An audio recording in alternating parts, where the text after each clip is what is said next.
Welcome, everyone, to the Audio Pollution Podcast, episode 111. Today is September 21st, 2015, and I'm your host, Josh. Man, I'm fucked up today.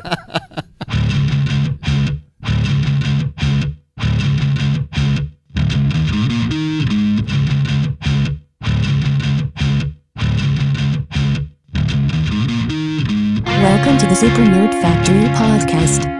The factory will be polluting the airwaves in 3, 2, 1. Enjoy. Welcome to the Audio Pollution Podcast, episode 111. Today is September 21st, 2015. I'm your host, John, and with me always my co-host, Josh. Hello. How's it going, Josh? Wonderful. Thanks for asking. How are you doing, sir? I am really tired. I couldn't tell by the reboots we had to do on this podcast. There's too many. It's way too many. One is too many. That's true. One and you're out. Yep. That is the rules we made. Except this is my house, so I can't kick myself out. There's only 2 rules to podcast. You can't talk about podcast, and you only get 1 retake. That's true. That's why we don't release these podcasts on the internet. That's true. Good thing no one listens to these. Yeah, exactly. That's not true. A lot of people listen to these. Unfortunately. I feel bad for them. I feel weird that people listen to us talk garbage into these microphones. Well, yeah, but all we ever spew is garbage our whole lives, so we should be used to it. That's true. But let's talk about some garbage that you did last week. I did a lot of garbage. Some pretty good garbage, actually. I'm still playing Smite, and I have lots of hours into that. Hot garbage right there. Yeah, the hottest. That is the hottest garbage. Oh, man, does that get hot. I play Ra. He's the sun god, so that's hot as hot. Wow. He has great puns, like when you buy something, he goes, "That's a hot item." That's really dumb. Or what was the other one? Oh, it's good to be out in the sun. Too bad I control it. Don't get burned. That's a pretty dead-on Ra accent. That's pretty dumb. It is.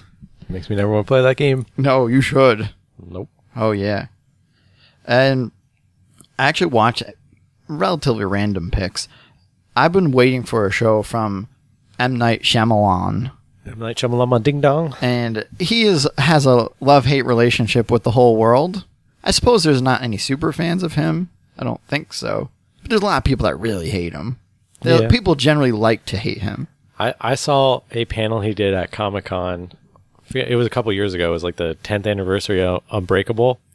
And he came out and he made a joke about himself about how everyone hates him. Yeah. And he just sounded really sad. All right. Sixth Sense was good. Signs was good. And then, for the most part, it went down. Unbreakable was good. I've never seen Signs. You never seen Signs? Nope. Yeah, Signs is good. Lady in the Water was terrible. Yeah, Lady in the Water is pretty bad. I never saw The Happening because nothing happens in it. I thought that was okay. But I went into The Happening with the expectations of what people did not like, and I was okay. I think if I went in there thinking it was like a dead serious movie, I would have been very annoyed because it has very like... It's Mark Wahlberg. It can't be a serious movie. It has like almost like a 50s style dialogue. Like it's like, oh, gee whiz. Like a lot of people saying things like that. Let's bring back Gee Whiz. Yeah, all right, I'm in. Gee whiz. Good golly. Jinkies. No, we're not going Scooby-Doo. That, Is that actually something somebody, like people would say? I don't know. But that's got to be just a Scooby-Doo thing. All right. Fuck that. We're just going to talk in Scooby-Doo the rest of this podcast. So we have to go. You want to go straight Scooby-Doo? I don't think that'll be that. That won't work that well. Continuing on. So he just created The Visit, which is actually reviewing extremely well. People literally say that the biggest twist in that movie is the fact that it's good. I was waiting for a TV show that he was doing called Wayward Pines, and it was based off of a book. I forget who the writer was, but so that also has it going for people that don't like him. It has it going for him because he didn't write the story. I was waiting for this, and I kind of completely forgot about it. I think it was more of like a mini-series. I think it's 10 episodes, and I realized last week that it's out and it's over. It's on Hulu. So I started watching it. I'm 3 episodes in. It's really good. It's a weird atmosphere in a show. It mixes a lot of different story elements. I wouldn't say it's crazy original, but it's entertaining. It's done well. At this point, I can't even say too much about it because it's such a mystery. It's a weird town with weird people, weird things. I think I remember seeing trailers for it. And there's like 9 shows coming on this fall that is the same premise. Oh yeah, well, like I said, it's not entirely original. Like, I don't know how this ends, so we'll see. But you could argue that the Dome is very much like this show because they're trapped in this town. You could argue a lot of things. They steal a lot of elements. Like almost has like a lost element to it. I'm definitely going to keep watching it. Like I said, I'm absolutely interested in how this plays out. I just hope I don't get let down by it. I start moving on to a Netflix original series, Narco. I think I'm only 2 episodes into that, and I really like that. I think it's done extremely well. Yeah, Netflix has been knocking it out of the park with pretty much everything they've been doing. So. Yeah, they absolutely have. I mean, even the things you don't hear about, like the movie Parallel, which is a Netflix exclusive movie, was done extremely well. For not getting any hype whatsoever, I watched it randomly. It's about a building that jumps through parallel universes, and it's done well. It's entertaining. Yeah, I don't know if I've really watched much that from Netflix that's completely sucked. I'm sure there's probably something out there. Sense8. So, Sense8 is a pile of shit. So there you go. There's your answer. Well, Michelle was on here, what was that, 2 podcasts ago, and she likes it. I don't think she finished it yet, but I know she's generally liked it. I think she talked about it a little bit on the podcast. I don't know if I'll ever give it a chance again. I don't think it's just something I'm into. I've watched too much TV as it is. You just brainwashed yourself. No, you brainwashed me into not watching it, which saves me so much time. If it isn't superheroes, you don't want to be part of it. That's true. Or Breaking Bad. And so I'm definitely going to keep watching Narco. I really enjoy the story about that. Now, to get into some awesome stuff, we started playing Battlefield 4. Yeah, I bought it. It was on sale for Xbox Gold Deal or whatever. And I'm like, you know what? Screw it. I'm just going to buy this. Because you and Jeff both have it, and that's a Battlefield game. That is a Battlefield-ass Battlefield game. I think it's the best Battlefield game since Bad Company 2. The campaign is still fucked up. I played it for like 2 hours, and I'm like, nope, don't want to play this. Like, there's so much glitchy shit that happens in it, even though the game's been out a year. It wiped my save. Perfect. No, that's how the game plays. They're like, don't even bother finishing this game. So I said, fuck that, and I've just been playing exclusive multiplayer now. Yeah, there actually is no more to Battlefield. You've pretty much beat the game. Yeah. Didn't even bother adding more to it. It's really not worth playing through. And I guess you could argue that's all Battlefield single-player games are. Yeah, they're all pretty bad. But we had a lot of fun when we were playing Battlefield 4. We guess we won some, lost some games. We mainly just laughed our asses off at dumb YouTube videos while we were waiting for games to launch. Someone sent something and it just broke me. I laughed for like 25 minutes straight. Yep. I couldn't breathe. I almost threw up. Yeah. But it was nice. We had a small crew playing on there, so we were actually using teamwork, and the teamwork glitch worked. Yeah, the teamwork glitch absolutely works in Battlefield. It definitely put us pretty far above the other teams on completing goals and stuff in the game. So I definitely hope we continue on that. I had a lot of fun. Battlefield 4 is not a game I played a ton of time in, but it's really good. Yeah, when 3 was out, we put a ton of hours into 3. Yeah. Yep. I mean, Battlefield Bad Company 2, which is the first Battlefield I ever played, I loved the destruction in it. Battlefield 3 was really good, but I was really let down by the destruction because they were going over the top graphics, and it looked good, but the destruction is what was disappointing. This game has the full destruction, and it looks great. I was playing by myself the other day, and I was on a jet ski, like I was on some sea level, and I'm on a jet ski, and like this giant monsoon rolled in. I hit a wave. I flew like 300 feet in the air. One time, me and one of our friends jumped on a jet ski, and we did nothing in the game except see how high we can ramp waves. That was what we did the whole match. We pretty much screwed our team over, but how could you not want to do that? And you suck at driving jet skis. Yeah, but it's easy to do it in a ocean. Yeah, but you were trying to go down a river. We were on the jet ski for about a half a second, and you beached it. Yeah, well, I'm sorry. Vehicles in Battlefield are notoriously harder to control. No, they're not. And people never understood. I was ghost riding the Jeep across the river. Every time it just drove onto the river and it came out the other side. Yeah, I still don't understand how that happens. It was magic. We have a lot of maps to play through because I haven't even played through all the levels, like all the DLC and all that stuff. I've seen like 3 because I go into like a map rotation that only ever has like 3 or 4. Yeah, that's the problem with those kind of games, with that type of server base. It's like, this is this level 24/7. Like, okay, that's cool, I guess. I actually went over to Tim's house, which is from sorrymanIfarted.com, or I guess sorryfarted.com, and played a couple games. I actually got a chance to play Loopin' Chewy, which was one of the Force Friday releases. That game is fantastic. That game is great. What do you do? So Chewie is in the Millennium Falcon, and it's in this it's this battery operated thing in the middle, and he drives around in a circle, and you have coins, and it looks almost like a Hungry Hippo setup. There's 4 players, and you have like the paddle slammers that you kind of push down to pop it up, and you have 3 coins, and you don't want Chewie to come around and knock your coin out. You have to time it properly, so you hit him up, but then it puts him into a random pattern onto somebody else's thing, which it could possibly like spin around and slam right down on your thing. It's just a matter of, it's certainly not complicated. You could have a little kid playing this game, but it gets super intense when you have 4 adults playing this game and they all want to win really bad. More than they probably should at this game. It's a lot of fun. Apparently it's something, I think the original game was called like Loopin' Louie or something. They just made Star Wars up. Like they do with all things. Yeah. It's good. I've never played anything like it, and I thought it was a lot of fun. Do you know who made it? Was it a Milton Bradley? Nah, I wouldn't be able to say. Yeah, if you want to check that out, just sorryfarted.com released a gameplay video of it, so that'd be the easiest way to look at it. He also showed me, so let me back this up. I generally don't like card games. I don't like card-based games in general. I've played Magic once or twice, but I was never a huge fan of it. Not because the game is bad, just because I played Magic when I couldn't read. You just like the pictures? Just like the pictures, and my cousins and I would just make up what the things did. Well, all right. I'll be like, here's a big ass dragon, I win. I guess when you think about it, that's what the creators did too. It's like, oh, my cousin got like swampland. I'm like, yeah, my dragon like shits in your swampland, I win. Yeah, I agree with that. Dragon should beat swampland. That'd be kind of bullshit if it went the other way around. At least you guys were using logic. Or it could go never ending story, and the dragon could just get sucked into was nothing. That was a horse. Yeah. The horse got sucked into the mud, and it scarred people for life. It did. That movie's freaking dark.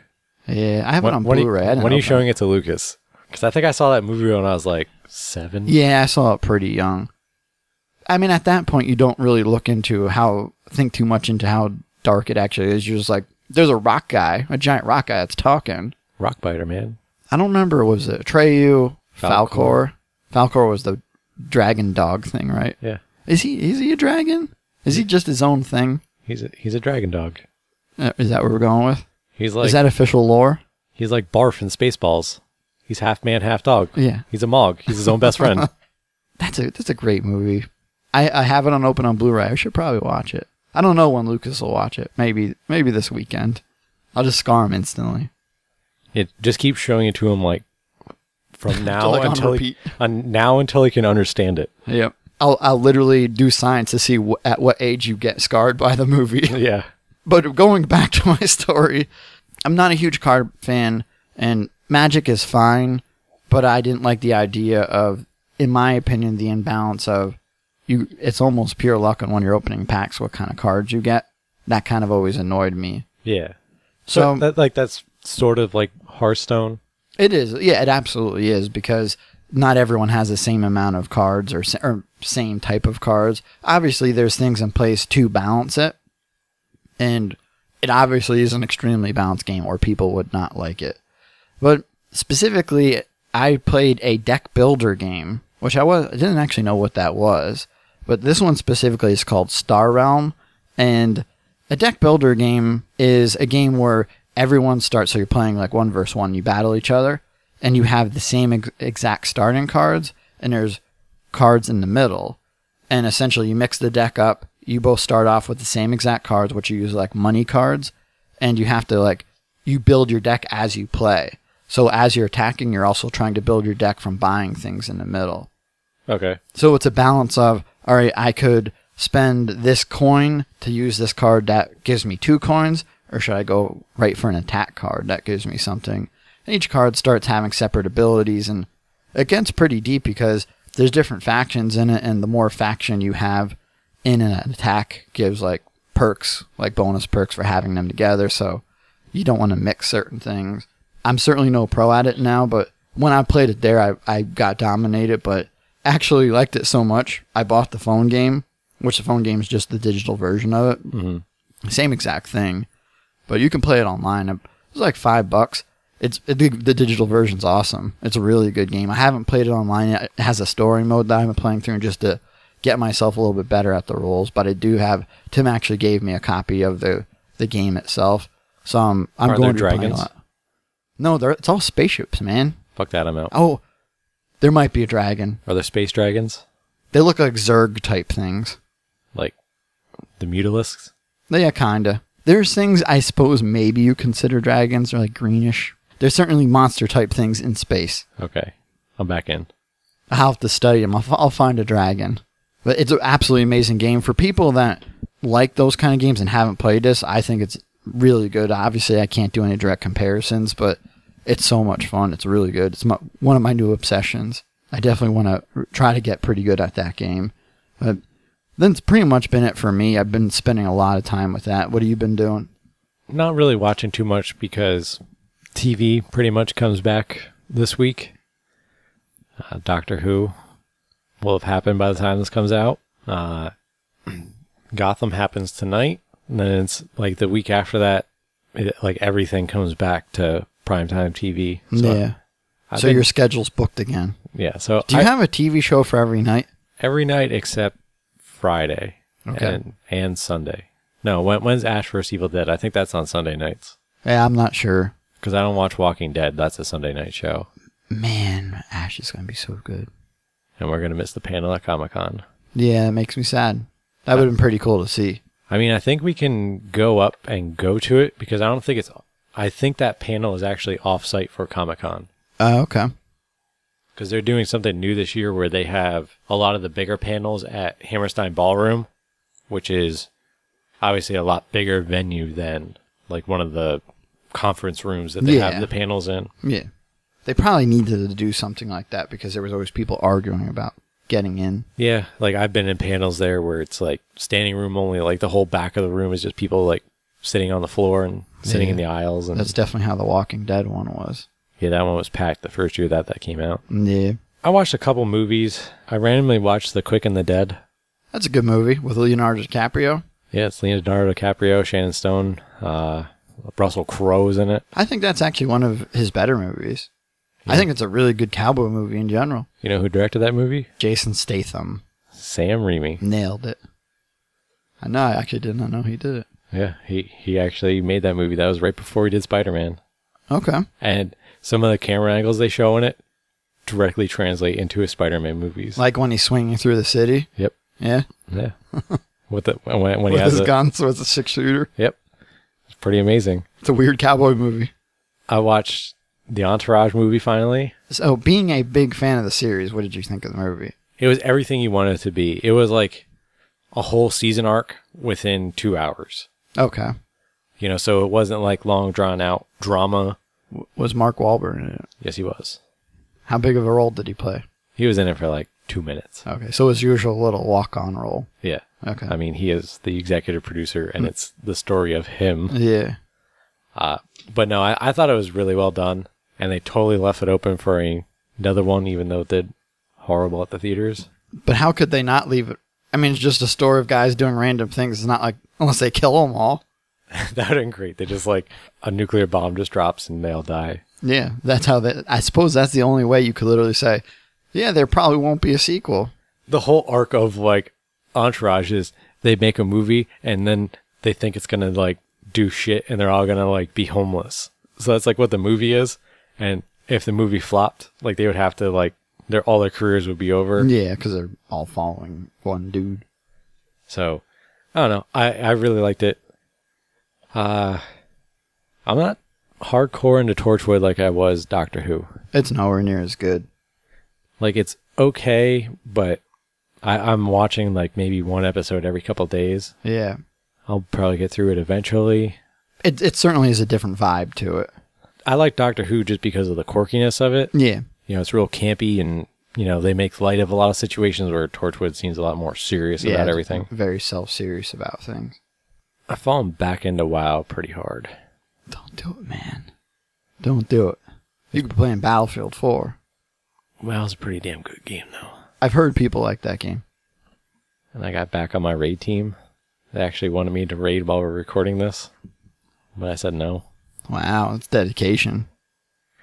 But I was like, no, I have prior commitments. And they're like, it's cool. And then they kicked you out again. No, I'm on like the bench team. Oh, okay. You're the B team? Yeah. But then Destiny Taken King came out this week. Yeah, people really like that. I watched a lot of it on Twitch. Are we going to play? I kind of want to play Destiny. The Destiny's one of those things.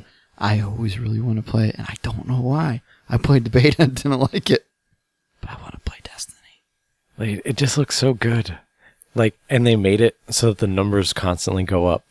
You're constantly getting gear, and numbers just go up. Do you think it's the same pool? It wasn't at the beginning, but do you think it's the same pool as Diablo? Clearly a loot-based game. It's not as loot heavy as Diablo. Yeah, it's not like Diablo. You can get to a point where you're picking 3 amazing weapons up at a time. Yeah, it seems. So I watched people because I guess if you buy the Taken King, you get like a level 25. Yeah, and I believe that's where you can start all the Taken King content from. Yes, and they went through like they progressed all the way from 25 to 40. That's what they were doing? Yeah. Okay. And it took them not that long, like a couple hours to progress. And I guess the raid, as we're recording this, the raid came out tonight. And I've heard in general this was a relatively massive upgrade. Like just overall to the whole game, not just a new addition.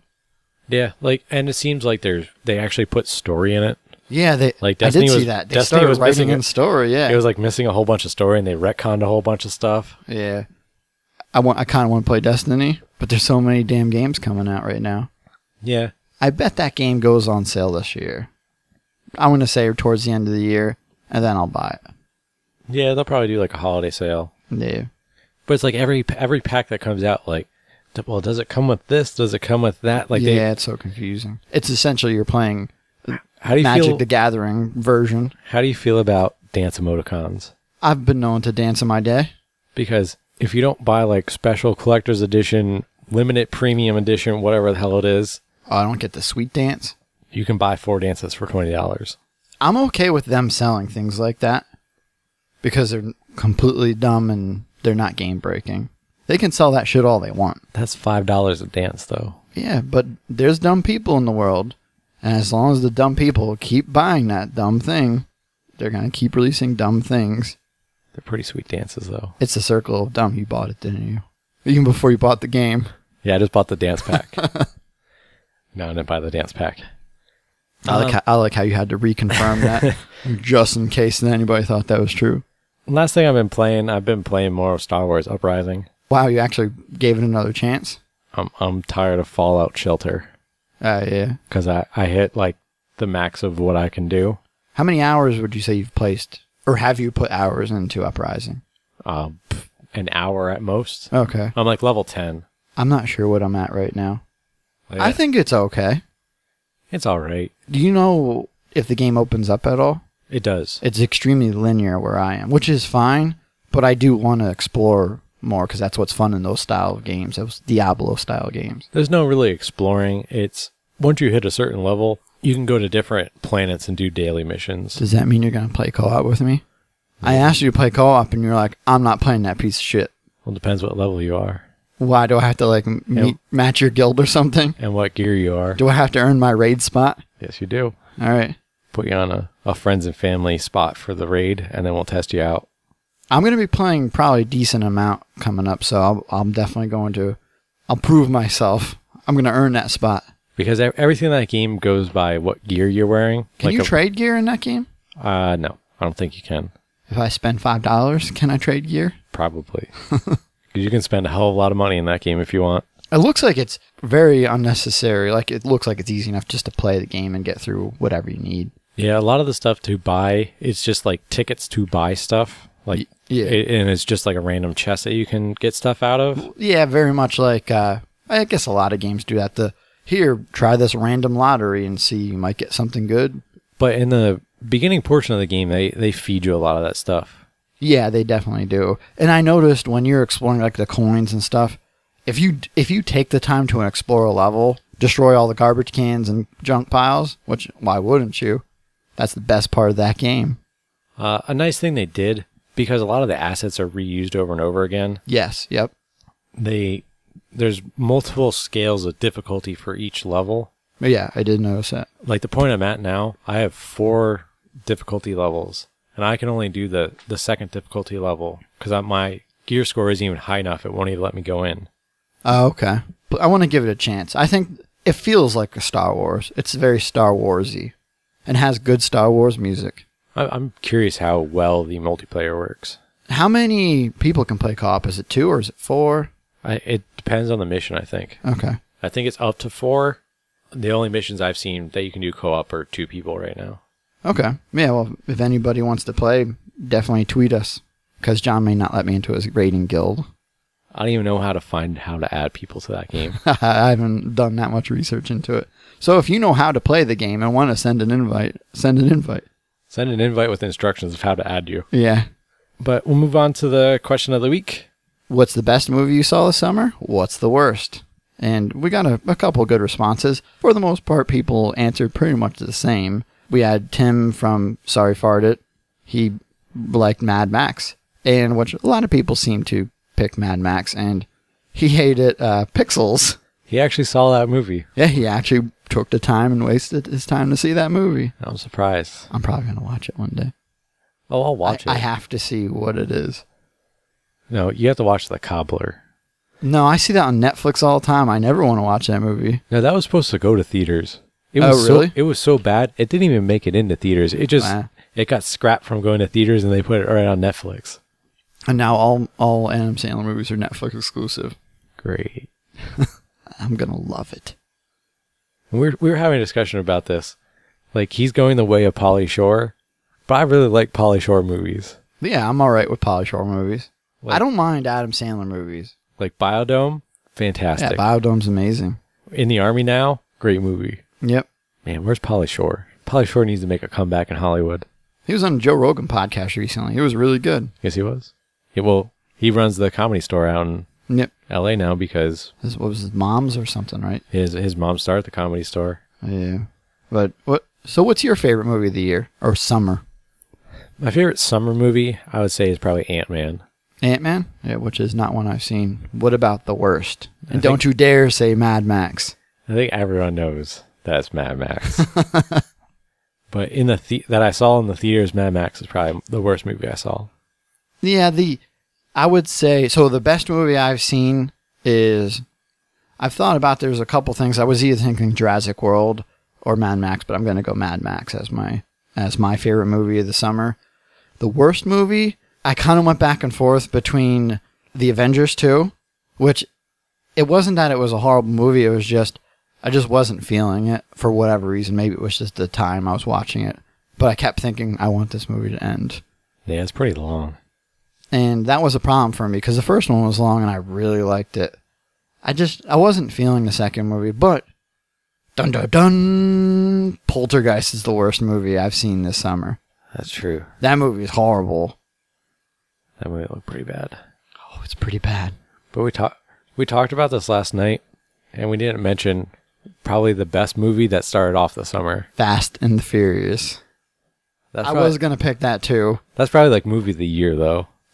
Yeah, that's movie of the year. That came out in May? Early May. That may be one of the best movies of the year, though. Like, not even joking. I really like that movie. Best movie of our life. Maybe of our life. Until the next one comes out. Yeah. I think beyond that, nobody had any particularly out of the ordinary ones. Did you see anything that maybe I'm missing? No. Some are blockbusters, some are blockbusters. Yeah, people like to see things blow up. And people like Mad Max. No, they don't. Actually, it's very polarizing. People love it or people hate it. There's no in between. I'm like, that was all right. Yeah, that's pretty true. Yeah, pretty much everyone's like, that movie's amazing. But then there's you. No. People agree with me. No one does. But what do you say we move on to the movie and game news of the week?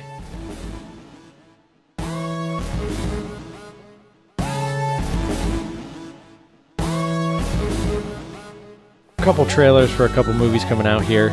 Vin Diesel, going back to our Fury 7 talk. Yeah. Vin Diesel, The Last Witch Hunter movie's finally coming out. Did you watch this trailer? I didn't see the newest one. I've seen like the teaser trailer, and it actually looks really good. Yeah, I watched the new trailer pretty much right when they released it. It looks like a good Vin Diesel movie. That's a role that he kind of wants to play because in real life he's kind of a very nerdy.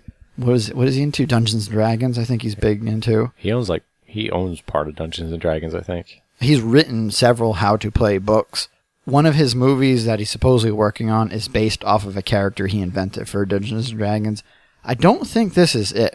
Maybe it's possible, but I'm pretty sure it's not. I have no idea. But it's certainly up his role because he's a big fantasy person more than he is sci-fi. And this is as fantasy as you can get. Yeah. It looks like it could be a little strange because it deals with like dreams and going through that kind of stuff. It's a dream within a dream.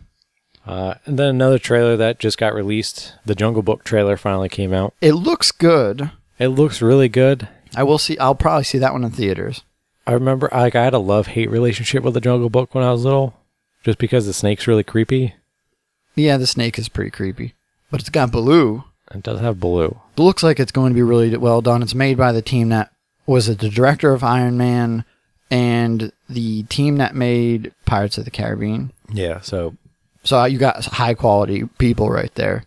Yeah, so I would assume it's going to be, it has a knockout cast. So I would assume it's going to be a huge blockbuster once it finally comes out. If anybody's wondering they haven't seen this, because I was wondering this, the animals do talk. They all look 100% like hyper-realistic, and they do talk. Yep. Which, I'm not sure how I feel about that. In the movie, or in the trailer, it only shows the snakes talking. Snake. Which is weird, but whatever. Yeah, my thing is, what if they make a Tailspin movie off of this? Because that's where Tailspin came from. That would probably be the greatest thing of all time. Baloo, Cloud Kicker, what was the Sea Duck? Man, I'm watching that show. I love Tailspin. That was one of my favorite shows. Tailspin and Chip and Dale Rescue Rangers. Yeah, that was good too. But Tailspin, man. They need to make a live-action Tailspin. Or that's just going to be really weird. They need to make it. Like a bear flying a fucking plane? Yeah, but with Cloud Kicker. That's going to be weird. His little cub buddy. Some sad movie news. We kind of talked about it last week, but it was sort of confirmed. Pacific Rim's been put on hold indefinitely. Yeah, it went from like being pushed back to now it's on hold and possibly canceled, which that really stinks. I won't go too far into it, but I was a huge fan of it, and I know you were. From what I read, they initially pushed it back to 2017 just because Guillermo del Toro has other commitments. No, everything he does gets canceled anymore. That's his calling card. That's true. But the movie studio, was that Legendary Pictures? I think it was. Yes, I think so. It did really well in China, which Legendary Pictures has a huge stake in Chinese cinema. So that was the only reason that they greenlit it. But then they kind of like second guessed it and they're like, and it's indefinitely on hold now. So we'll see. That's disappointing. This will be sad news for some people and good news for other people. It's reported that Jenna Coleman of Doctor Who, she plays Clara. She's reportedly going to be leaving after this season. Clara Oswald. Yes. That is in fact her name. Thank you for confirming. This is the second time that this rumor has happened. But this one sounds a little more concrete because she has a big deal coming out for some movie. Yeah. That she has to commit all her time to that. Oh yeah. But I could see she's been in, this will be her third season as a companion, and they don't seem to keep a companion more than 3 seasons anyway. Yeah, and I don't know if she necessarily fits well with the new Doctor. The writing wasn't exactly amazing in the last season, but I think they do need new blood in there. Yeah, just change it up a little bit. Why not? Her Her story arc was good, but I think they've kind of ended it. I thought it was done after Matt Smith, but that's just me. I agree with that. Let's see, what else we got on the news? So, Celebrity Apprentice. Something we don't normally talk about, but I thought this was amazing. Since Donald Trump, is running for president, they're going to replace Donald Trump as, like, the CEO. Yes. They're replacing him with Arnold Schwarzenegger. It's going to be weird. Is he still going to use the same catch line? Nope. Does he have his own? He's not going to say you're fired. Is he going to say, I'll be back? He's going to say, you have been terminated. Does he actually say that? That'd be amazing if he did. Oh, man. I may watch that show. If he doesn't, that is like shitty writers. They have to use that, right? They have to. That is perfect. He was born for that. He has to say one of his like 9,000 catchphrases, like "Hasta la vista." I'm a baby. cop, you idiot. It's not a tumor. I watched the Arnold 160 best quotes. Yeah. One of my favorite ones that I forgot about is in Last Action Hero. He goes up to a guy and he goes, "Hey, you want to be a farmer? Here's a couple of acres," and he kicks the guy in the nuts. It's pretty great. That's dumb. That's why it's great. I'm a cop, you idiot. I'm Detective John Kimball. I could do this all night. I guess we'll move on to weirder news. They've been talking about making a live-action Akira movie for a long time. Like, I think since 2003. It's been on and off. And it really seemed like it was picking up steam 2 years ago. There was a French director that was getting really involved with the pre-production to make a live-action Akira movie. Oui. But now, apparently, Christopher Nolan is going to be involved. Of course he is. And it's going to most likely be a trilogy. Of course it is. They could easily do that. I don't know very much about that series. It's not a series, it's a movie. I don't know very much about that movie. It's pretty weird. I know nothing about it. When I said very much, I know nothing about it. I've heard of it. I can't explain it just because it's really weird. Is it worth watching? Yeah. There's a reason why it is touted as one of the best anime movies of all time. Oh, I'm going to watch it, and I'll give my full review next week. It's pretty damn good. Better be. Is it Vampire Hunter D good? It's way better than Vampire Hunter D. Is it Vampire Hunter D Bloodlust good? I don't remember that movie. That is the best one. It is fantastic. It's got zombies. People that kill zombies with bow and arrows. You have to give Akira a chance. Like, you have to watch it all the way through. This is zombies. Because you're not going to understand it. Because I'm dumb. Is that what you're saying? Yes. Should I just watch Sesame Street instead? You probably watch that anyway. I do. The head of DC Entertainment is out there defending why they're keeping their movie franchise and their TV franchises separate. Because they suck. And reading what they were saying was fantastic just because they were defending because they were like, we fucked up, but they don't want to admit they fucked up. Like they've entangled things too much? They were like, well, we don't want to commit these actors to movies that they have to be tied to, and we don't want to confuse the audiences. It's like, no, you fucked up. Pretty much. They've had 10 people playing each role already. Obviously, they don't want to completely copy Marvel, but why won't you want to copy that juggernaut? Yeah, it's working. And they hit gold. And Arrow and Flash are super popular. Why introduce a new Arrow and Flash in a movie? Yeah, that I would not like that at all. Well, they're doing that. I don't like that. It's going to be bad. Yeah, it sounds horrible. We'll see how Batman vs. Superman does. That looks okay. It looks okay, but it's Zack Snyder. And I have deep feelings about Zack Snyder movies. I'm very much hot or cold with him. I enjoyed 300, and I didn't like pretty much anything else. Yeah, so this movie's going to suck. You like that movie? That movie's alright. Yeah, that movie's alright. Lots of Star Wars news. Hey, surprise. Big surprise. Mark Hamill apparently was spotted going to the set of episode 8. Spoilers. Like, the rumor was that most of the old, like, the legacy cast was going to be killed off, or they weren't going to return. Yeah. In after 7. Yep. But apparently Mark Hamill is going to be in 8. In some way, who knows, maybe he's a ghost. Maybe. That'd be pretty fantastic if they just ghostify him.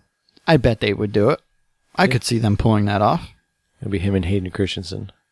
How amazing would it be if he's in that movie? Oh god, that would be so bad. People will lose their fucking minds. He just comes in, he's like, oh, you just don't understand. Padme. Speaking of Padme. Was that a legitly crossover? Yes, it was. But not really. They're going to most likely be airing episodes 4, 5, and 6 in theaters running up to episode 7. Okay. I did hear something about that. Do you think it is the newest version? Yeah, it's probably just the Blu-ray versions. I forgot to mention earlier, but I actually watched episode 4. Such a good movie. I haven't watched it in so long. I watch that movie like once a month. I don't talk about it, but I seriously watch it. I watch like every single one of those movies. Well, it's not at no point in bothering because you do watch them every day. I forgot that one scene where what are they called? The sand people? Yeah. Is that what they're called? Yes. Great name. It was a 70s, man. When Obi-Wan comes and he just like yells at him and they get scared, but in the Blu-ray version he makes like a lion growl mixed with like a dinosaur. And he's like, yeah, but it goes forever. Yeah. It's like an awkward like 10-second scene. Yeah, they added such weird sound effects. I don't know why. The best sound effect is they added the bonk noise when the stormtrooper hit his head on the ceiling. Yep. I'm so glad they didn't take that out of the movie. Well, how could they? Because that's like when Darth Vader's walking in. You can't really edit him out. It's so good. I guess we'll go to, since we're in the Disney realm, Deadpool, well, these really aren't Disney movies, but it's Marvel. It's been rumored, but it was sort of confirmed by one of the like head CEOs at Fox that Deadpool and Gambit are both going to end up in like the X-Men movies. Like they're all going to cross over. I don't even know if I care anymore with that stuff. You do, because Deadpool is going to be fucking amazing. I hope so. I guess one of the Fox CEOs saw, the rough cut of Deadpool, and he already greenlit like a sequel to it. He said it was that good. Huh. About Gambit, which isn't done well in movies. No. The director, Rupert Wyatt. That's a great name. He has left the movie. And that movie's supposed to come out next year. Yeah, that movie's going to suck. It's already dead. They didn't give a reason why he left. He's probably making a Star Wars movie. Yeah, he probably got offered Star Wars. or he got offered like a Disney or Marvel movie. Every other director is now working on Star Wars movies. Star Wars spin-offs. Gambit is now in a Star Wars movie. I can see Channing Tatum in a Star Wars movie. He could be like the dumb... No, he would not fit. No, he would be like the dumb Jedi that like cuts off his leg by accident. Like if he played the dumb guy, that would be amazing. What I want him to sound like is when he tries to do the fake Spanish accent in 22 Jump Street. My name is Jeff. My name is Jeff. That's how he has to talk. I'm a Jedi. My name is Jeff. God, Jeff the Jedi. Jeff the Spanish Jedi. He just talks about his great adventures in Mexico. The planet Mexico. Yeah. I'm going to go write fan fiction after this now. Fan fiction about the greatest Jedi. My name is Jeff. But last bit of movie news. They're apparently rebooting the movie of Tomb Raider. What do you think about the Tomb Raider movies? They were okay. Yeah, I think they're fine. Has Gerard Butler in one of them? That was he looks second really, one. He looks really weird because that was before he got really buff. It's got Angelina Jolie. I thought she did fine as Lara Croft. I know she doesn't exactly look like her, but she fits. The movies weren't like the games, but since the games are a lot more grounded now, I would assume that they would just as like retell the game story. She needs to fight a Tyrannosaurus Rex. That needs to be the staple in every Tomb Raider. Just every movie? Like the beginning is just you fighting a T-Rex? No, it's always the end. Always the climax. Because the whole time you're wondering when the Tyrannosaurus Rex comes out. Well, see, that's why they can't do it at the end every time. No, they have to. Yeah, okay. It has to be random because the whole time you got to be on your toes. Like, is it going to come out of this cave? But no, it comes out of the minivan. They never explain why it was there. But that'll lead us into game news. TGS happened this past week. A couple big things came out of it. Sony announced the actual official name of Project Morpheus, which they're just calling PlayStation VR. I understand why they did the name because that's an absolute common sense name to what we should call it. But Morpheus was actually pretty good. Yeah. Everyone's going to call it Project Morpheus. Or everyone's going to call it the Morpheus. The Morph. I'm calling it the Morph. No. It's not going to catch on? No. If you think the Morph will catch on... Tweet at Josh. And Sony. Not me. Build the list. Hashtag GeoCourse. Is that how we're doing this? Yes. Hashtag the Morph. They announced a price drop for the PS4 in Japan, which typically, if you see a price drop over there, usually they do a price drop over here. Did Skrillex do it? Yeah, he dropped the beat. I'm just looking through this list. Yeah, there was a ton of... They showed a bunch of games, a lot that we're not going to see in the United States for quite a while. They did announce a new Kingdom Hearts game coming to PS4, and it has like a crazy-ass title. It's Kingdom Hearts 2.8 something something something. Yeah, that's really weird. Something's really going to throw people off. It is. I don't like the whole 2.0s and 2.5s because for somebody... But this is 2.8. What the fuck does that mean? There's an extra character. I legitimately want to play these games, and for the life of me, I cannot figure out where to start. They came out with like 2.5 or whatever, and supposedly that's one of the earlier games. It's like the first two, but then I looked, and like one is like, it doesn't have the first one. It has like the Game Boy version or something. Just do yourself a favor and watch a Let's Play on YouTube. No, I don't even want to go that far because the game just hurts my brain on how they're going. Just read a Wikipedia page. But I really want to fight. I want to fight alongside Mickey Mouse. He's my bro. What about Donald or Goofy? Fuck Donald, I'll go with Goofy. All right. Donald's notoriously a dick. Everyone knows that. That's true. He's like your asshole friend. Yeah. Everyone has one. Yeah, it's true. Some people podcast with him. It's true. I know I'm the dick friend. It's okay. I'm just looking through this list still. They announced a really weird Resident Evil game. Resident Evil Umbrella Corps. You're acting like there isn't a weird one out there. That's true. It's a competitive shooter. Okay, that one's weird. It's fucking weird looking. Is there a trailer for this? There's a trailer. It looks weird. Like, if you were to compare it to something that exists, what does it look like? Gameplay style and so on. Resident Evil? I don't know. So it looks like itself? Yeah. Is it like a Rainbow Six game? I don't know. Okay, you don't know anything about it. I didn't delve too deep into it. It's just going to be Doom, like Doom 1 place. It's just Doom, and you're on Mars and hell. It's a Doom skin mod. And it's like 16-bit graphics. Yeah. It actually looks really well done, but I don't know. It looks fucking weird. Yeah. I tried a multiplayer version of Resident Evil once, and I will never do it again. That's a single-player game. Stop shoving multiplayer shit into single-player games. Yep. They announced the first expansion for Bloodborne. It's called The Old Hunters. That actually looks pretty badass. Yeah? Like, I really want to play Bloodborne. Are you going to? I'll probably get it. Because I would assume they'll probably come out with, like, you know, the definitive edition or something. Oh, yeah, absolutely. So I'll probably end up getting that eventually. Other than that, they just showed a bunch of trailers for games that are coming out. They show more of Uncharted 4, which that game, it looks amazing. They confirmed that it runs in 60 frames a second all throughout the single player. Oh, nice. Obviously, that's going to be one of the better looking games on the system. Yeah. And that leads us into our next story. Naughty Dog was doing a stream where they were talking about, like, it was just the devs talking. And it was mostly about Uncharted because they have the Uncharted collection coming out, which is the first 3 games. And one of the devs, he was talking about something and he goes, yeah, this guy worked on this, and the first Last of Us. Okay. Then he got really flustered because he said the first one, like they're working on a second one. You could pass it off as the DLC. No, he got really flustered and he's like, yeah, he's like the first Last of Us, the first one, the only one. Okay. Like he got really flustered, and Nolan North was out there saying, like he slipped up once and said that he was doing voices for another Last of Us. Yeah. That happened like a month or 2 ago, right? No, that happened a while ago. Yeah. That happened in March.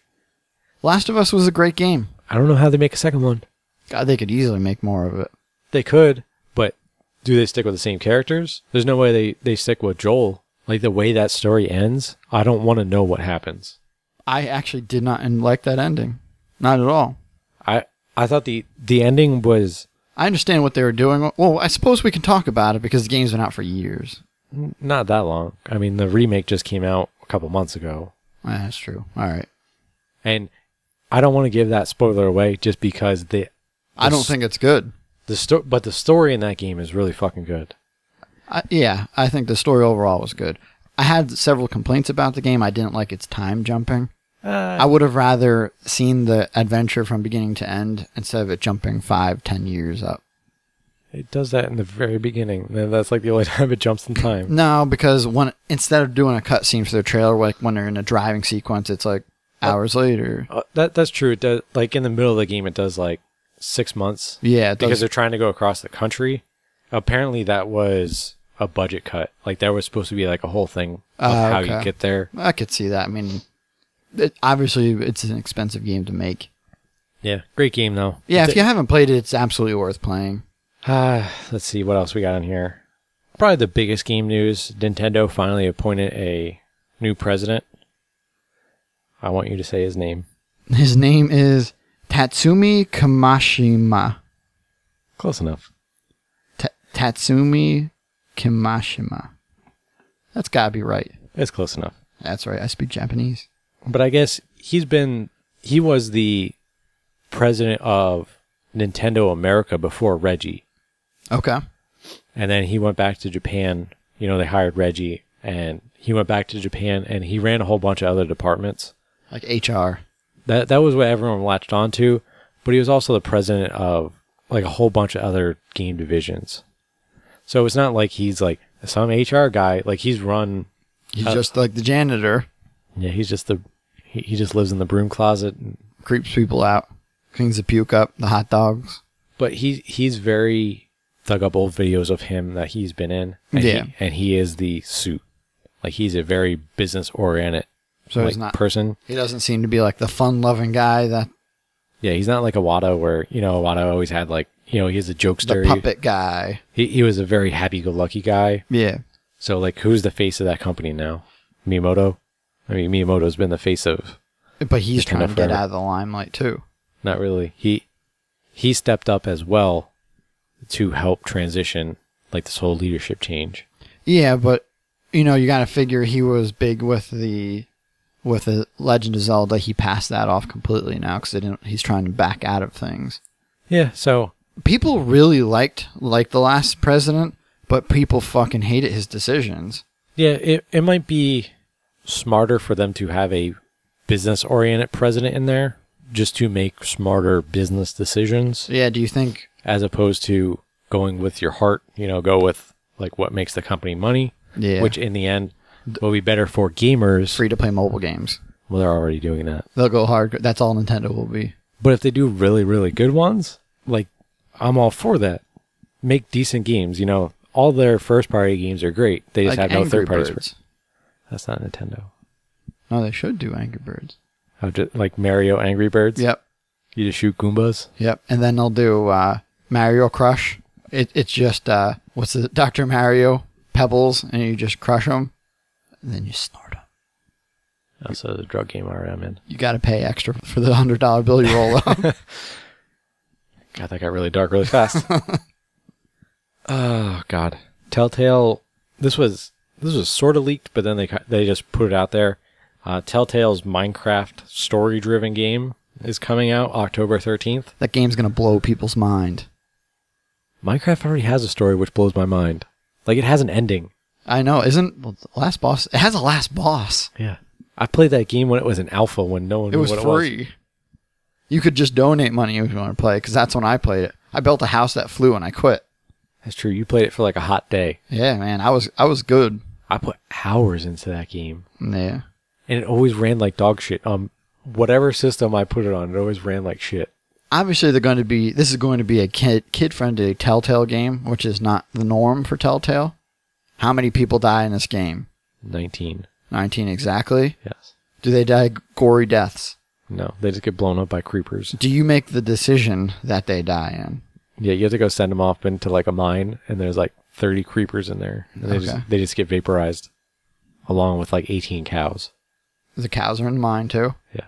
Why are the cows in the mine? Because they're dumb and they follow you. Okay. StarCraft, they put out the trailer for Legacy of the Void. That game looks like StarCraft. Blizzard Cinematics are fucking amazing. Oh yeah, nobody gets even near them.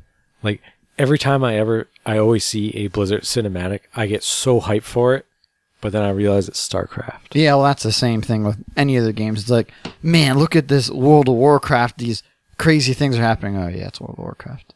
Same thing with StarCraft. I really like StarCraft. I'm over Blizzard's hype machine with the cinematic trailers. I'm fine with it in the game because it's like a reward for playing the game. Yeah. I don't get excited for that kind of stuff, for specifically with how Blizzard does it, because they never show any gameplay of anything anymore. No, you know exactly what you're playing, so they don't exactly need to. Yeah, but they also dated that, so it'll be coming out fully November 10th. Now, is this the final? This is the final expansion to StarCraft. So you get to know how it ends. So then that puts it up in the air. What do they work on next? StarCraft 3. Now, they've been talking about bringing back Warhammer. No. Warcraft. No, I don't want... No. Not Warhammer. Warhammer is a completely different thing. Warhammer 2033. Is that 20? That's not even right, is it? You're drunk. Warcraft sucked. StarCraft was the bomb. There was lasers, there's aliens, the Protoss. Then you're bringing this ogre shit. Space Marines. Rainbow Six is coming out. Yeah, yes, it is. The game Rainbow Six is releasing with 11 maps initially when it first comes out, and Ubisoft said they want to start getting back into being gamer-oriented to have longer shelf life. Yes. So all their DLC maps are free. So they're pulling a Halo. So they're pulling Halo. Are they having any microtransactions?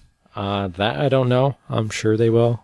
Like, if anything, the briefcase thing.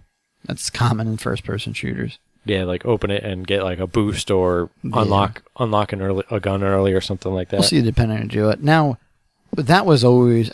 Rainbow Six specifically hasn't been charging for levels for a long time. Vegas may be the only one to ever do it. Actually, I think Vegas in the second game, which we won't talk about, I think that was the only one because I've played all the previous ones and the DLC was always free. Yeah, but that was before DLC became a thing. No. I've been playing Rainbow Six for years and they always had maps. No, but I'm saying like charge for DLC. Like it was always a free add-on or an update. Yeah, you're probably right. Because that was... Like World of Warcraft and like StarCraft Brood War. You know, that was an expansion. Yeah, that's different. The expansions are certainly different. Yeah, I think you're probably right. Because, yeah, the previous Rainbow Six was probably before all that. Because there was a big gap between that and Vegas. Yeah, it was 3... Yep. Black Down or whatever it was called. Yeah, yeah. That's good that they're putting out all the maps for free because they want people to, keep playing their game. That's it seems like it's a trend. It's a good trend. Yeah, let's get back to free maps. Let's see how... I enjoy the fact that people are trying to support their games legitly now. Like, trying to get you more bang for your buck. They also have a lot to stand up against. They're releasing at a bad time, I think. They need all the little help they can get. Yeah, they should either release it now, or I guess the time that they're releasing it's going to be okay. Yeah. It's like a quiet week. We'll see. It's still... You're in the massive games, and Rainbow Six isn't exactly the top of its game anymore. Yeah, we'll see. And there is a beta for that, which is open to all. I'll play it. If you go to their website, they have all the instructions of how you can get into it. Oh, yeah, I'm in it. And there's also another open beta happening soon, which is going to be for Star Wars Battlefront, and that's open to everyone as well. You can just register on their site. Which that's great that they're doing that, because they need to just do mass releases to make sure those servers are ready. Yeah, they can't have a Battlefield 4, like all like the server issues. Like and broken for weeks on end. I mean, they did 2 games in a row that were broken as shit. Battlefield 4 is particularly bad. Yeah, hopefully they got all their server farm stuff fixed. Yeah. That should be good. Last bit of game news. I'm not quite sure when this is rolling out. It might be out already.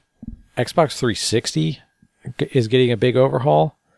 They actually added 2 gigabytes of cloud storage. What? I don't even know what it's at right now. Previously, it was at 500 megabytes. So okay, so it's a big difference. So, well, you know what? I bet it's because of all the transfers to the new. It's probably to transfer your saves over to Xbox One for all the backwards compatibility stuff. It makes sense. Because that's how you have to bring your saves over, through cloud storage. Yep. So, I mean, that's cool. They're adding a couple more like little bells and whistles to 360, as well as the Xbox One preview program of I guess it's going to be the final dashboard with like they're going to do minor tweaks, and that's starting to roll out. And some people have gotten it. They said the performance is 50% faster for some things. Yeah, which is nice. Because there were certain things that just took entirely too long. Like for pulling up your friends list. Yeah, it like minimizes the game, opens up a new window, and then you have to like minimize that window and open up another window. Yeah, which they said that was specifically one of the complaints about it. So they said they fixed that, which that's huge for me. Just bringing back Blades. That was amazing. I enjoyed Blades. I thought that was a good operating system. Now, I like what the new Xbox experience, the one before what 360's on now. Like yes. 360 is very similar to Xbox One right now. Yes. The experience right before that, I thought was it was simple. You could get what you could find everything that you needed. They're bringing back avatars. That's all I'm saying. Boom. Drop the mic. Last bit of Microsoft. I thought this blew my mind. Yeah, all right. Okay, it wasn't just me. Microsoft is shutting down Zune services November 10th. I thought that service was gone years ago. It's weird, the article I read about this, because I thought they stopped supporting Zune. Who has a Zune? I have anymore? Zune. Yeah, but who has a Zune that they use anymore? Like, the Zune was, I don't care what people say, the Zune worked great and the battery life was amazing. You're like one of the only people I know that ever owned a Zune. I'm going to go back to the Zune. Well, you can't because they're shutting all the service down to it. This is going with like the Windows 10 update and how it interfaces with all the Microsoft products. Right now on Windows 10, there's no like music player now. It's called Groove Music. It's called Spotify. Well, Microsoft's is called Groove. It's okay. It's kind of clunky. Like it's not like Windows Media Player. Yeah. And then the movies and TV, like they used to be called something else, but now it's just called movies and TV. Ooh, creative. Yeah.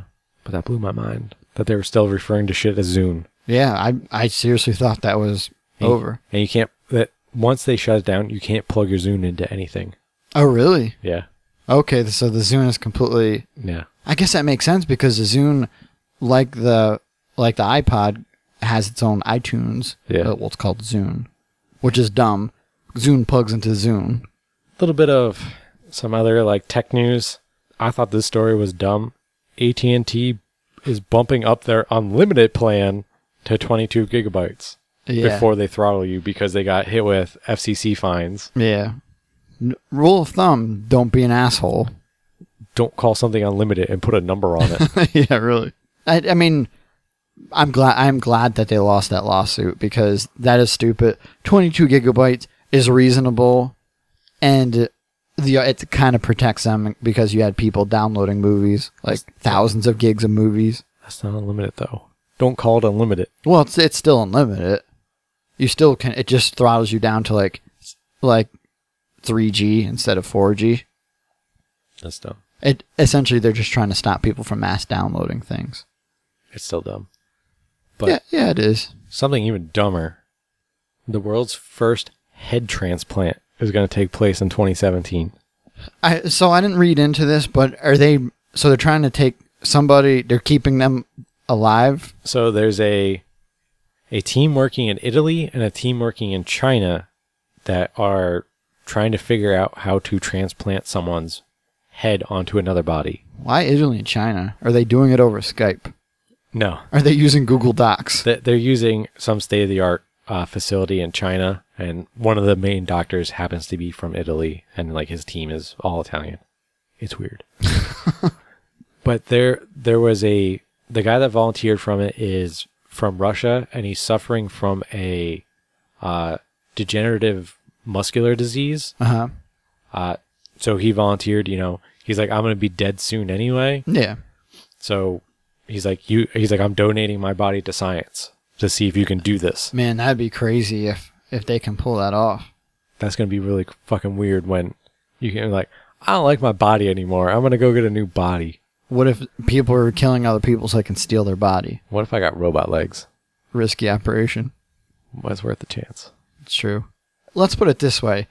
You figure at some point, and we're getting to that point because people are starting to get to the point when they get a fake arm where they can feel sensations, like they can feel touch. If they get to a point where robot arms are awesome, would you do it? Would you put a robot arm? Like, nothing's wrong with you, but the robot arm does things. Like, it has an MP3 player built into it. Only if it was like Metal Gear Solid 5, when I punched someone, it made the $1 Million Man sound. If you're making a bionic arm like that and you don't have custom sound effects, you've failed. Yes. So you're in? I'm in. Okay. I'd consider it. I'd do it. But that's all. That's all they need is the sound effects for you to go. Like, I don't want to get in on like the first round. Like, I don't want to be like the first guinea pigs. I'll do second round. Like, you want to make sure the speaker's good in the sound effect thing. Yeah, because you know that first one, they're going to build it for fucking cheap. Yeah, it's going to be like staticky and... It's going to be like some Walmart brand speaker in there. I don't know where I draw the line on there. What else would you want? Like, an MP3 player is legit, right? It's got to have a clock. But it has to be upgradable. You have to be you have to be able to like at least take components out of it if you like put components in it, like an MP3 player. Yeah, well, you got to figure it has some kind of storage, right? Like your thumb is literally a thumb drive. I just blew my own mind. I saw your mind blow as you were saying that. Like, they have to do that, right? That has to be a thing? Yes. Be like, hold on, let me give you my thumb drive. And just rip off your thumb and hand it to someone. Man, I would do it all the time. All right. But is your robot hand, is it like, does it look like a real hand or does it look like a robot hand? Oh, like, does it look like it has skin? Like, does it have skin? No, or like, is it you metal? look like Jax from Mortal Kombat. So you have metal like, it's arms. metal. Like Terminator. All right. It has to be. Because it's weird if you're playing MP3s out your skin hand. I would want like a hand that looks real, but it just does like all this weird shit. So, like, people just don't know where it's coming from? Like, I want to be able to like take my arm off and it runs around like Thing. All right. I feel like you should do that. Like, you control it from like an iPhone? No, like it's tied to your body, to your electrical impulses of your brain. So you just control it from your brain, and like I could like take my hand off right now and like make it run across the floor and like up your back. So, like, you really want chips, but you don't feel like getting off the sofa because you're watching a movie. You just send your hand? Yeah, my hand could go get me a drink. Okay. Yeah, that seems reasonable. Done. We're solving the world's problems right here. Yeah. I hope the doctors are listening because they've certainly been on the wrong with what they're working on. Well, the head transplant is the first phase of this. So let's make sure that works, and then we can start moving to the robot stuff. Yeah. And last bit of robot news. They're not robots. Team USA, their Kickstarter for their giant robot was successfully funded with over $500,000. And you thought it was impossible. I didn't think they were going to make it. That was a hell of a lot of money. They dominated it. They got... the Kickstarter is over by the time people are hearing this. But they passed their goal, so they're doing whatever upgrades they need to do. How much money did you put into it? $0. Yeah? I completely forgot about it. You should get in on that. I'm sure there'll be $150 t-shirts you can still get in on. Yeah, sweet. I really want a t-shirt, but they're so expensive. I'll make you one with Sharpies. Did you see what the t-shirt says, though? It says something along lines like Super American, and it just has the robot. I want that shirt. So you want to get shot when you go somewhere, like out of this country? No, I'm proud. Sorry you don't like America, sir. So what do you say we move on to Kickstarter last minute highlights?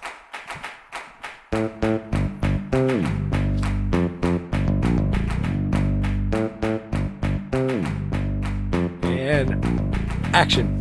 And the Kickstarter highlights is where we point out what we think are some of the coolest standout things on Kickstarter. Kickstarter has so many things on there, so a lot of things can get a little confusing, a little lost, so we try to make your life a little bit easier because we're nice guys.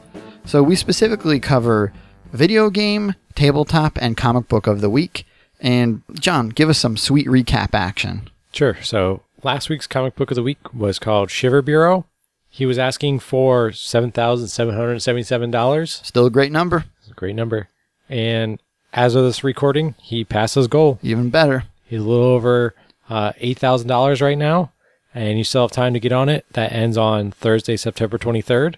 The estimated release of the digital version is October 2015, and you can get on that for $10. And he's also releasing a physical version, which will be coming out in April. and that's $25 to get the physical version. He did a nice write-up on his website that breaks down why he came up with those prices. Yeah. If you want to know some insider scoops, check out his site.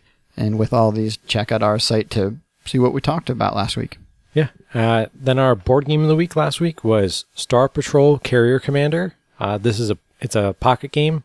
So he was initially asking for $450. He's way over that. He's currently at over a little $8,600. So you have till next Monday to get on this, the 28th. And his estimated release date for this is October 2015. You can get on it for $3. Yeah, anyone can afford that. Yeah, and he actually extensively breaks down of how he came up with the price of $3 for this game. Yep, very impressive. And that's all on our site. Then our video game of the week is Kill the Plumber. It's a game where you play the enemies in a Mario OS game. They're asking for $8,000. They're currently at just over $7,100, so they need a little bit to go. You can still help them get over that. This ends on Friday, September 25th, and the estimated release date for that is January 2016, and you can get on it for $4, so you can't really go wrong. I think it's actually $5. The $4 is sold out. Oh, that is very true. Yeah, their super early bird cheap edition is... Yeah, I think it was like only first 200 or something. Yeah, so that's gone, so it's an extra $1. Sorry. Now, moving on to this week, do a little different order, mix it up a little bit. Our board game of the week is How to Kill a Spider. They were asking for $4,000. They're currently at over $17,000, so that's fully funded. They have a lot of stretch goals on their Kickstarter. Yep, and some extra cards, stuff like that. The pledging for this ends on September 30th, so you have about 2 weeks to get in, and their estimated ship date is February 2016. If you've listened to last week's podcast, it's obvious on why we why we picked this, because John has a spider problem. I have a major spider problem. And I picked this because this game is going to help you with your spider problem. I don't know if it's going to help me. No, it might just help me burn down my house. I'm pretty sure that would work. The first thing I saw when I was kind of skimming through the Kickstarters, I saw it's a spider thing. Spider games are kind of dumb. I thought it was like a little kid thing, like a matching game or something. Mm-hmm. Then I looked and I saw a shotgun trying to kill a spider, and I thought, amazing. Yeah, so it's a 1 to 4 player game, and it's a card-based game. So everyone is playing to kill the spider, and I guess you're all playing against, like, the spider's the house. Yeah, like you're exploring the house. Like in poker terms, the spider is the house, and all the other players are like the ones playing against it. Yep. You all get dealt cards. You play a card to try to kill it, and they go through it on the Kickstarter. You know, there's very simple items like a flip flop, or like the end all be all card is a burn down the house. Yep. Yeah, it has shotguns, a torch, very realistic house items that you would see. And then other players, they can help you try to kill the spider, or they can sabotage your cards. Yes. Which would be horrible. If you're trying to kill a spider and you sabotage me, I think I would kill you. Well, there's a couple things to point out. They have a pretty entertaining video. One of the guys that designed this game, he has an epic beard. Yeah, that is it. Like, he's got Viking beard going on. Yeah, that's a beard on epic scale right there. And then you got the other guy, which I don't know the name off the top of my head, but the other guy who's the artist of the game and who writes books, we can go into that, or does the art for the books. He's got anger issues, man. You don't piss that guy off because he will come to your home and he'll flip your table. That's true. He does an epic table flip. So if you don't back his project, he will come to your house and flip your table, like straight in the middle of dinner. My table would be really hard to flip because my table weighs like 800 pounds. Yeah, but you saw the anger in that man's eyes. Have you ever seen my dinner table? I have, but I've seen that man flip a table. It went airborne. That was like a plastic table like we're recording on right now. Putting doubt into him. I don't know. I want to see him try. If the artist that flipped the table in the video thinks he can flip a wood table, a large wood table, we want to see the video. We want the proof. I believe his name is Brett. So this is a call. Josh is calling you out, Brett. I think he can do it. I'm just stating the facts. I'm just saying my table was made by the Amish. I'm going to one-up you. If you can find John's house and flip his table. That would be pretty impressive. Yep. But yeah, the game looks really amusing. They said playtests, game takes about 15 to 30 minutes, so quick, simple game. Ages 12 and up. The Kickstarter is about 100 cards, 100 plus cards. Yeah, and with the the extra goals being passed, they've added some extra, I think, spiders and I think some weapons. Yeah. To get in on the game, it's $20. Yeah, which is, that's a large game, a lot of cards in there, so reasonable price. And I have a spider story Yeah? that I saved till this exact moment. We were playing Battlefield, and I saw a spider out of the corner of my eye. And you know, if you see a spider out of the corner of your eye, it's a big fucking spider. Yes. So I see this thing run across my floor, and I'm like, holy shit, that's a big spider. And it ran across, and it ran like in front of my TV to the other side. And I'm looking at it, and I'm looking for something to kill it with. Yeah. Did you grab the shotgun? I was going to grab a sneaker, and I was just going to, like, squash it. Well, I was on my couch, and I went to stand up. The spider was looking at me. It saw me stand up, and I saw the spider jump and run away. It jumped? It was like, it did like a, huh, and like ran away. Oh my god, he's getting the sneaker. It did. Like, its legs went straight, and it jumped in the air, and then it ran away. How big are we talking here? Probably like $50 size. Okay, yeah, that's a pretty big spider. I don't want to be here anymore. Yeah, it's over there somewhere. I'm going to play the card where I burn your house down. I never found it. Okay, all right, definitely burn your house down. That is not the biggest spider I ever found in my house, though. Oh, man. I think maybe they designed this game around your house. Maybe. Speaking of that, there's a book called How to Kill a Spider, which is, I forget how It's a non-kid book or something. It's a children's book, not for children. That's what a not for children book. And then there's a second one called How to Kill a Spider More, I think. Yeah, and Brett's also working on a third book in the series. So if that sounds amazing, which who doesn't want to learn how to kill spiders more? I think I just need these books to learn how to kill these damn spiders around my house. So for you, these books are essentially going to be survival guides. This is like the zombie survival guide, but spider survival guide. Yeah, you should get on this quick before the spiders take control. Yeah, we set a couple questions off, and Phil, the game designer, had some pretty amusing. Yeah, he had some good answers, so definitely check it out. Well, with that, we'll move on to our comic book of the week. It's called Let Go. They're asking for $4,500. They're actually above their goal right now with a little over $5,200. The pledging ends on Thursday, October 1st, which I can't believe we're almost to October already. And the estimated ship date on this is March 16th. And to get in on it, it's $8 for the digital copy. Yeah. There's a couple different things to go in with this. Now, it's a graphic novel, and I thought this had a pretty interesting idea and they kind of state the reasoning behind what they were going with, but you see a lot of comic books, a lot of movies, video games, takes place in the future, and if it involves technology, it's generally technology turning on people or not working, malfunctioning, whatever. This actually takes an interesting idea, so it takes place in like a similar time to us.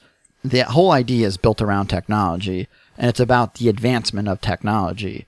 It follows this family, and the actual graphic novel does time jump, so it goes from technology like we have to the next thing, and it's about how they deal with it, and it's I suppose like a semi-realistic way of how they're dealing with it. And we did ask them a couple questions. It goes into a little bit more detail on our site about the idea of how those time jumps work and how realistic or non-realistic or unrealistic the technology will be. Mm-hmm. They actually have the first 16 pages available to read. The link is on the Kickstarter and on our site itself. I went through and I read it, and it's definitely interesting. It starts off with a very realistic idea of a man losing his job due to a program being able to do it. And that's happening to people now. Yeah, robots are writing news stories. Yeah, that's another thing. Literally, robots are writing stories.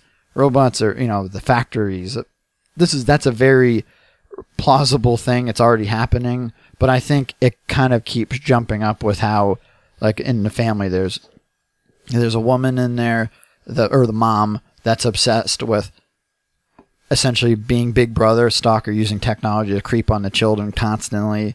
Is there robot arms in it though? Maybe there's no robot arms in the book or the 16 pages I read, but who knows? We need robot arms.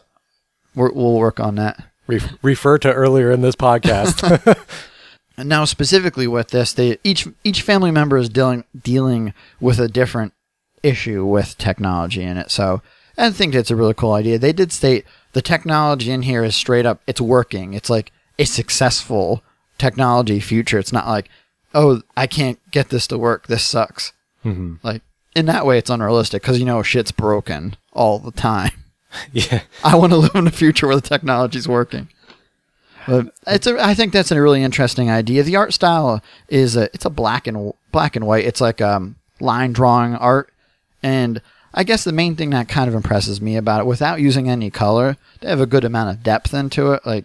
Like one, you can clearly tell it's like some kind of holograms and stuff. And it's cool with just doing like black and white line drawing art, how you can differentiate between a person and hologram in it. I thought that was kind of cool. Yeah, definitely. Cool how they did that. I guess the basic idea, the two guys that are writing this, they have a technology-based podcast, and that I think it's Reviewing Future Technology or something is the name of it. If you want to check out their podcast, there is a link on their Kickstarter. I'm going to replace you with a robot. What if they're just robot podcasts? Coming soon to the Super Nerd Factory. We'll just outsource ourselves. Amazing. Let's do it. All right, I'm in. Then that brings us to our last pick of the week, which is the video game of the week. It's Battle Chasers Nightwar. Now, this is one particularly you were excited for. I was.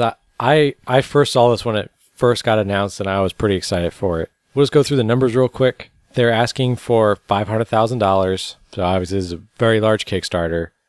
They're currently at $632,000. The pledging for this ends October 10th, 2015, and their estimated delivery is December 2016. So they have a little bit of work to do. It looks like a massive game. So what this game is a couple of Vigil game designers, which Vigil Games made Darksiders 1 and 2. Which are one of my favorite games. Yeah, they're fantastic games. So this is, I'm going to butcher his last name, Joe Maduria and Ryan Steffini. I'm horrible at names. I'm sorry. But they co-founded, what's their company called? I'm sorry. Airship Syndicate. And they brought over a couple devs from Vigil, and this is their love letter to JRPGs. Yep. So Darksiders was sort of their love letter to Zelda-esque games. I mean, it was specifically Zelda, but this is their love letter to JRPGs. So it's a dungeon crawler with monster encounters, like all on they're 3D sprites and a 2D plane. Yeah, and it looks beautiful. The main thing that they specifically point out, and if you play Darksiders, I think, in my opinion, they use the same amount of detail. A lot of games, specifically RPG games, they put so much detail into the characters that like really stand out, but they actually stand out, in my opinion, too much to the actual environments themselves, because the environments are a little bit lower detailed. Yeah, there's like a bush. Yeah, they're putting the same amount of love into the detail of the world as they are the characters. And you can tell. It looks amazing. The other thing that was kind of interesting about this is actually based off of, I don't know if I guess it's a graphic novel. Well, no, it was a comic book. It was a comic book that Joe had written when he was a lot younger. This is the story of like these heroes. And what this is just each dungeon is going to be randomly generated with random monsters, random traps. You'll encounter like the same type of traps, but it's not going to be the same level layout. Yeah. And every time you go in, when you die, you only keep the equipment that you've equipped. So anything you have in your bag is gone forever. Yeah. You can rest at a bonfire when you find one in a dungeon, and that'll give you a chance to put a couple things away. Yep. But you can only do that once per dungeon. They're straight up making a hardcore Japanese RPG game. Really beautiful. Check out their video on their Kickstarter. They have a bunch of stretch goals that they've already blown past. A thing about this, most Kickstarter games, they really only ever make it to PC. This is also coming to Xbox One and PS4. So it's actually going to be a console release. Yeah, so that's exciting. It has hype because a lot of people like the comic book series itself. They want to see more about those characters, and they want more of those stories. And they did announce that he will be coming back to the comic series because people really wanted it. Yeah, well, if going off of this Kickstarter is anything to go off of, people want more. Yeah, it looks beautiful. Definitely check it out. Yeah, if you like that style of game, it's clear that the world of video games has been certainly lacking in it, and this is certainly going to bring it to the forefront. Yeah, another thing I thought that was kind of cool, they're going to do their storytelling and how they shape the story through what lore you actually find in these dungeons. So you're almost building your own story? Sort of. So it's like you might find something in a sequence that might happen different from how I understand it. Okay, so it's a dynamic storytelling, I guess you could say. Yeah. And then they have like fully animated cutscenes that look beautiful. They're all hand painted. Yeah, the one that they showed in the trailer with I don't know the characters' names, but it's like a night guy fighting werewolves. Looks pretty badass. Yeah. And the characters itself are really cool looking. Yeah, so they have a ton of levels to back their Kickstarter. Like we said, $20 gets you into the early backer edition of the game if you want to check it out. Yeah, it doesn't look like you'll be disappointed.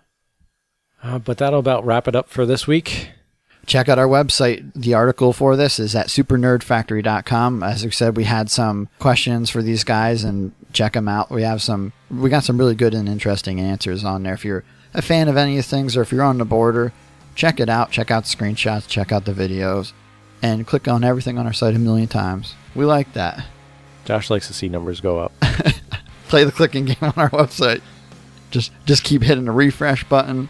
It's all about the numbers. And next week, Josh will be on vacation. Yeah, thank God. This podcast, I'm sorry, I'm going to apologize in advance, is going to be a shit show because I'm by myself and I don't have Josh's reins, so there's going to be a lot of air horns. The podcast is going straight off the rails. I think next week I'm just going to take the podcast off and replace it with robots. Next week's a robot beta test. All right. I'm just going to call mine air horn edition. Yeah.